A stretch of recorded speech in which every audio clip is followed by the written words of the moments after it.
চাঁদের আলোয় প্রাসাদের বাগানে দাঁড়িয়ে রাজকুমারী বিলাসিনী আর তারাবতী মুখোমুখি। তারাবতীর চোখে অনুশোচনা, বিলাসিনীর মুখে কঠোরতা। করিডোরে এসে তারাবতী কান্নায় ভেঙে পড়ে, বিলাসিনীর হাত ধরে বলে, আমি ইচ্ছে করে কিছু করিনি। নীরবে বিলাসিনী মাথা নাড়ে, তারাবতীর কাঁধে হাত রাখে। বোঝাপড়া হয়। পরদিন ভোরে তারাবতী রথে চড়ে গোপনে প্রাসাদ ছাড়ে।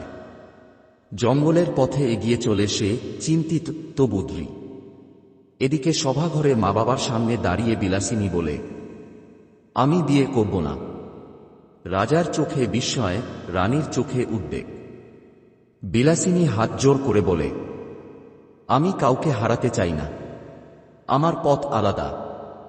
রাতে রাজা মোমবাতির আলোয় লিখে ফেলেন একটি গোপন চিঠি। এক সেবক ঘোড়ায় চেপে সেই চিঠি নিয়ে রওনা দেয় রাজা ধর্মপালের